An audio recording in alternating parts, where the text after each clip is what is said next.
बिस्मिल्लाहिर्रहमानिर्रहीम। अस्सलामुअलैकुम वरहमतुल्लाहि वबरकातुहू। मुसीबत कब नेमत और कब अज़ाब होती है, जानिए इस वीडियो में। सैयद जुनैद बगदादी से पूछा, कैसे मालूम होगा कि हम पर आने वाली बला, मुसीबत व तकलीफ़ अल्लाह ताला की तरफ से गज़ब है या गुनाहों का कफ़ारा या दर्जात की बुलंदी का सबब है। फरमाया गया, तुम बला का इस्तकबाल यानी उसका सामना कैसे करते हो, उससे मालूम हो जाता है। अगर बला आने पर तुम्हें गुस्सा आ जाए तो समझो अल्लाह का गज़ब है।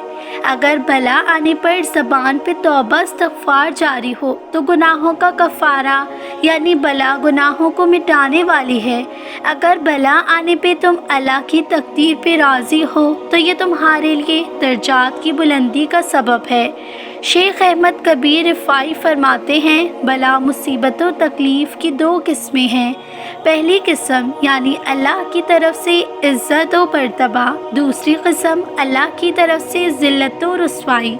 हर वो तकलीफ़ व मुसीबत जो बंदे को अल्लाह ताला के करीब कर दे वो इज़्ज़त व तकरीम है, यानी बंदा तौबा और ज़िक्र खुदा करना शुरू कर दे। और जिस मुसीबत व तकलीफ़ पे बंदा ववेला जवाज़ा शिकवा शिकायत शुरू कर दे वो अल्लाह की तरफ से बंदे पे ज़िल्लत व रुसवाई है। हम गौर करें, बला और मुसीबत आने पे क्या करते हैं। कोई इंसान ऐसा नहीं जिससे मुसीबत से वास्ता ना पड़े और कोई इंसान मुसीबत व तकलीफ़ को खुद से दफ़ा करने की क़ुव्वत भी नहीं रखता। मोमिन हुस्ने नियत से मुसीबत सहता है और हुस्ने तदबीर से मुसीबत दफ़ा करने और बला रफ़ा करने की कोशिश करता है। मोमिन पहले दुआ करता है कि मुसीबत आए ही नहीं, आए ऐ मेरे रब, हम पर हमारी ताकत से बढ़कर बोझ ना डाल।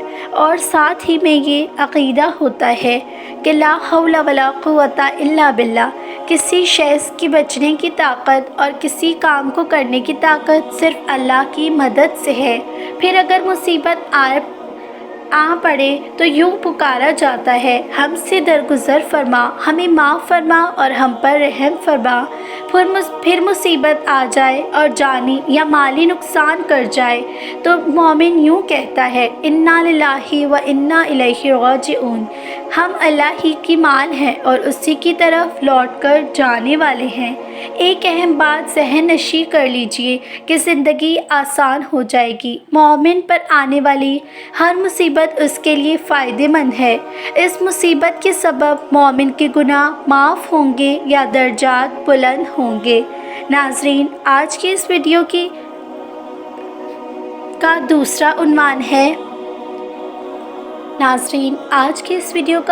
उन्वान है हज़रत अली की आखिरी वसीयत।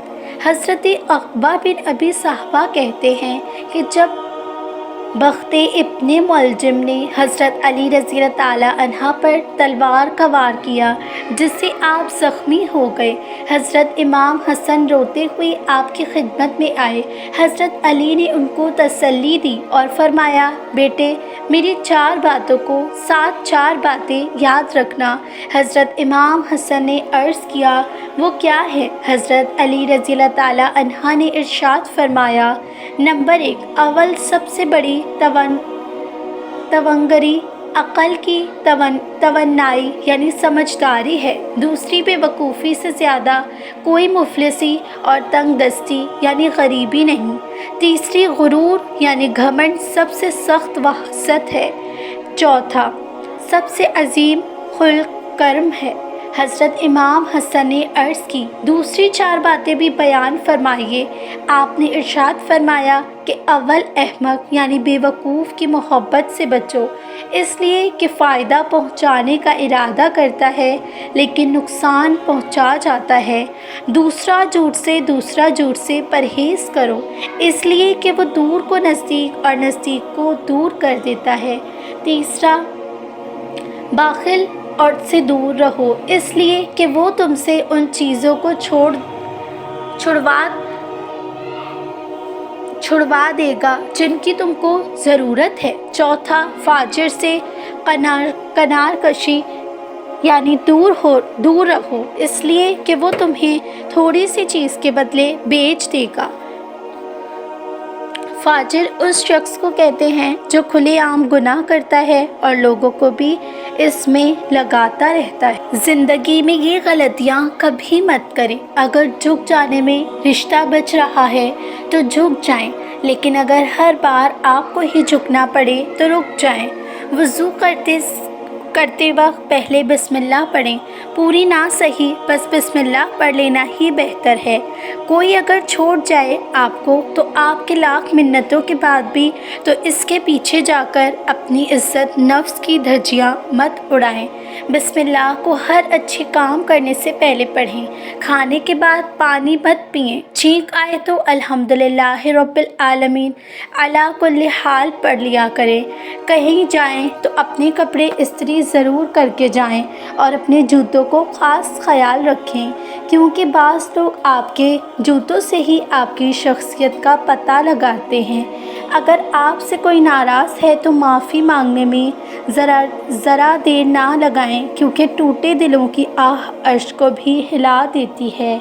अगर आप किसी ऐसे इंसान का इंतज़ार कर रहे हैं जो शुरू से ही आपको रेड फ्लैग दे रहा है, जिसके लिए आप एक लास्ट ऑप्शन हैं, और चूँकि आपको इससे मोहब्बत है इसलिए सब कुछ सह रहे हैं, तो अभी से ही इस इंसान की से जान छुड़ा लें, दूर हो जाएं। अल्लाह ने आपके लिए भी बेहतरीन लिखा हुआ है। ऐसे लोग आपका बस इस्तेमाल करते हैं। मर्द को चाहिए कि कभी भी अपनी माँ को बीवी के सामने गलत ना कहे और ना ही माँ के सामने बीवी को बुरा भला कहे, बल्कि अलहदगी में दोनों को इनकी गलतियाँ समझा दे, ताकि दोनों का भरम भी कायम रहे और बात ज़्यादा ना बढ़े। एक बीवी को ये चाहिए कि वो अपने घर की बात को लोगों में मत बताए और लोगों की बातों में आकर अपने घर को ना तोड़े, क्योंकि बाज़ दफ़ा ये छोटी छोटी गलतियाँ तलाक़ की वजूहात बनती हैं। हाँ, मैं मानती हूँ कि तलाक़ में कसूरवार कोई एक शख्स नहीं होता, बहुत सी वजूहात होती हैं जो इस वीडियो में बताना मुमकिन नहीं। जो बंदा अपनी सेहत का ख़याल नहीं रखता, जंक फूड का इस्तेमाल करता है, तो इसको बीमारियों का ज़्यादा ख़तरा है। इसलिए जंक इतना ही खाएं जितना आपको रास आ सके। फ्रूट सैलेड और सब्ज़ियों का इस्तेमाल ज़्यादा करें। वीडियो में अगर कोई कमी पेशी है तो कमेंट सेक्शन में अपनी राय ज़रूर बताएं। मेरे चैनल को ज़रूर सब्सक्राइब कीजिए। जज़ाकल्लाह।